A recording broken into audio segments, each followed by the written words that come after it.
Payg'ambarimiz sollallohu alayhi va sallam sahobalaridan 10 kishini jannatiy ekanini ular hali tirik turgan paytlardayoq xabar bergan edilar.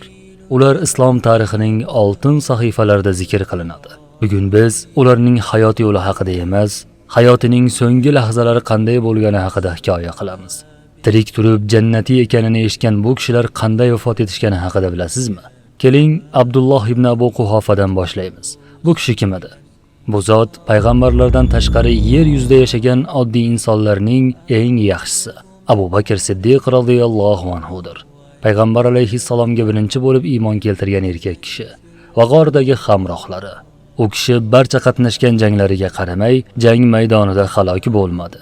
Hijratning 13-yilida Madinada to'shakka muhlab qo'ygan qattiq isitma kasaliga chalindi. Bunga sabab o'limidan biroz oldin taomiga qo'shib berilgan zaharning ta'siri ekani ham aytilgan. Mana shu sabab u zot o'zining pokiza jonini tinchgina topshirdi, toki eng yaxshi ko'rgan insoni, Allohning rasuli yoniga dafn etilsin. Alloh ulardan rozi bo'lsin va o'z rizoligiga erishtirsin. Keyingi kishi Umar ibn al-Xattob al-Faruq radhiyallohu anhu. U kishi sababli Alloh islomni kuchaytirgan va shaytonlar unga ro'baro kelishdan qochib, boshqa yo'ldan yuradigan zot edi. Hijriy 23-yilning Zulhijja oyida Madina-i Munawvarada musulmonlarga bomdod namozini o'qib berish uchun takbir aytayotgan bir vaqtda xoinlikning zaharlangan hanjari nafratli qadamlari bilan yaqinlashib keldi. Abu Lu'lu al-Majusi namoz mihrobida u zotga xoinlik bilan 6 marta pichoq urdi. Hazrati Umar o'zi har doim orzu qilganidek namoz ustida shahidlik maqomini topdi. Alloh u kishidan ham rozi bo'lsin. Hozirga aytadigan sahobamizdan hatto farishtalar ham hayo qilgan. Ikki nur sohibi Usmon ibn Affon radhiyallohu anhu. U kishi Madinada mashaqqat qo'shinini, ya'ni Jayshul Usrani o'z boyligi bilan ta'minlagan edi. Ammo u zot hijriy 35-yilda Madina-i Munawvarada isyonchilar tomonidan uyi 40 kun davomida qamal qilindi. U zot musulmonlar uchun Rum qutug'ini sotib olib bergan bo'lsa-da, isyonchilar uning suvini to'sib qo'yishgandi. U kishi ro'zador holida, xotirjamlik bilan Qur'oni Karimni tilovat qilib o'tirganida uyiga bostirib kirishdi. Shunda ulug' sahobaga qilich bilan zarba berildi va muborak qonining ilk tomchilari Alloh taoloning ushbu oyati ustiga oqdi.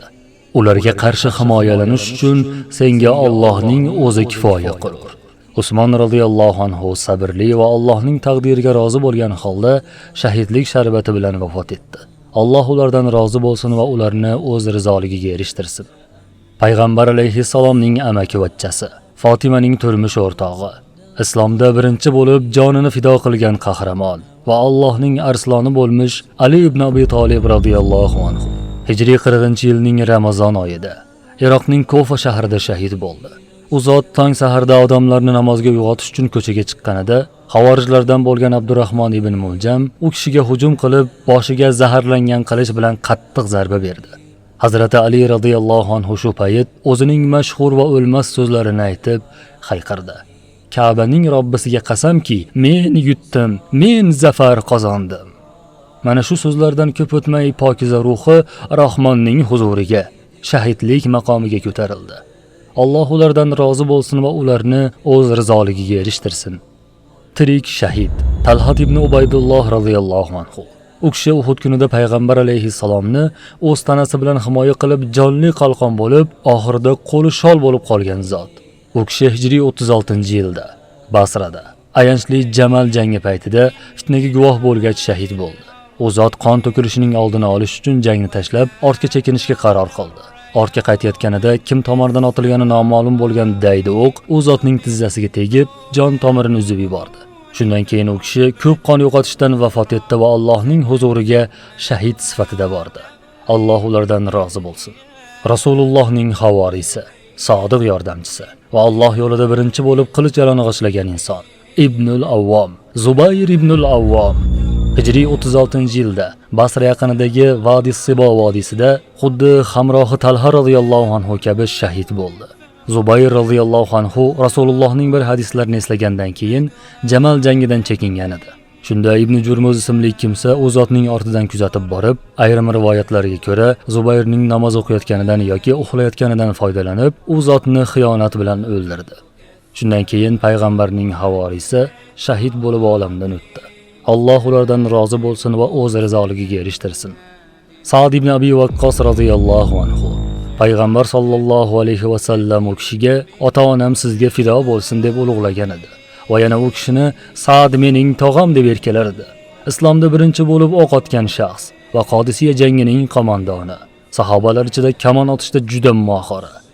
U zot hijriy 55-yilgacha uzoq umr ko'rdi. Sa'd radhiyallohu anhu ixtiloflardan butunlay uzoqlashib, Madina tashqarisidagi Aqiq degan joyda yashadi. O'lim soati yaqinlashganida u zot o'zining Badr jangida kiygan eski jun cho'poniga kafallashlarini so'radi. Shu bilan u zot ham o'z to'shagida vafot etdi. Va bu sahoba jannat xushxabari berilgan 10 kishining, asharai mubashsharaning eng so'nggisi edi. Alloh ulardan rozi bo'lsin va ularni o'z rizoligiga erishtirsin. Abdurrahmon ibn Avf radhiyallohu anhu mohir savdogar va milliarder sahoba bo'lib, Alloh yo'lida hisobsiz mablag'lar sarflagan inson edi. Hatto butun Madina ahli bu sahobaning boyligiga sherik bo'lgan edi. U zoti Karim ham hijriy 32-yilda Madinada omonatini topshirdi. U zot ham o'lim to'shagida yotganida boyliklari jannatda hamrohlariga qo'shilishdan to'sib qo'yishdan qo'rqib juda yig'ladi. Saxovatga to'la hayotidan so'ng o'z jonini yaratuvchisiga xotirjam holida topshirdi. Alloh ulardan rozi bo'lsin va ularni o'z rizoligiga erishtirsin. Abu Ubayda Omir ibn al-Jarroh radhiyallohu anhu ushbu ummatning omonatdori va Shom o'lkasida rumliklarni mag'lub etgan zot. U kishi hijriy 18-yilda Suriya shimolidagi Yordaniya vodiysida vafot etdi. O'sha paytda bu mintaqani Amvoz deb nomlangan dahshatli vabo qoplagan edi. Umar ibn Xattob radhiyallohu anhu ulug' sahobani saqlab qolish maqsadida qaytib kelishiga buyurdi. Lekin u zot o'z askarlarini tashlab ketishni rad etib, musulmonlar qo'shni bilan birgaman, ulardan ajralmayman deya qaytmadi. Mana shundan sal o'tib vabo yuqtirib oldi va o'z askarlari orasida jon taslim qilar ekan shahidlik martabasini topdi. Alloh ulardan rozi bo'lsin. Said ibn Zayd radhiyallohu anhu islomni birinchilardan bo'lib qabul qilganlar qatorida edi. U va uning rafiqasi Fatima bint Xattob Umar ibn Xattobning islomga kirishiga sababchi bo'lishgan edi. Ulkan fazilatlariga qaramay, u kishi zohid va kamsuqum inson edi. Odamlarning diqqat markazida bo'lishdan va hokimiyat lavozimlaridan qochardi. Hijriy 50 yoki 51-yilda Sa'd ibn Zayd o'z yurtida davosiz dardga chalindi. Mana shundan keyin pokiza joni tinchgina uzildi va u kishi Madinada dafn etilish uchun yelkalarida ko'tarib olib kelindi. Alloh ulardan rozi bo'lsin va ularni o'z rizoligiga erishtirsin. Mana shular jannat xushxabarini olgan 10 kishining so'nggi lahzalari. Turli xil yakunlar. Kimdir o'z to'shagida vafot etdi, kimdir xoinlik bilan suiqasd qurboni bo'ldi, kimdir esa vabodan halok bo'ldi. Ammo ularning qanday vafot etganining ahamiyati bormi? Yagona muhim narsa ularning barchasi o'tib ketishdi va jannatdagi joylari endi ularni kutmoqda. Ular bu dunyo lazzatlariga aldanib qolishmadi, va'dalarga ham chalg'ishmadi. Aksincha, ular haqiqiy erkakdek yashab, qahramonlardek vafot etishdi. Ular jannatga olib boradigan yo'l qulaylik va shunchaki va'z aytish bilan emas, balki sodiqlik va fidokorlik bilan poydevor topganini yaxshi bilishardi. Ular jannat xushxabariga ishonib o'tirib qolishmadi. Ular bilishardi. Jannatiy odamning birinchi sifati dunyoda islomga amal qilishidir. Namoz o'qishda qiylanmayapsizmi? Axloqingiz go'zalmi? Qarindosh urug'lar bilan aloqa o'rnatganmisiz? Ota-onangiz sizdan rozimi? Qo'shningiz sizdan ozor ko'rmayaptimi? Musulmonlar sizni ko'rganda quvonadimi? Muborak bo'lsin, sizda jannatiy odamning sifatlari bor ekan. Ammo aksi bo'lib, namozlarda yuragingiz siqilsa, silai rahimni uzgan bo'lsangiz, musulmonlarga ozor bersangiz, faqat o'zingizni o'ylab yashasangiz, do'stim, bu yo'lning oxiri yaxshilik bilan tugamaydi. Axir jannat bashoratini olgan sahobalar xotirjam bo'lmadi-yu, biz nega xotirjammiz?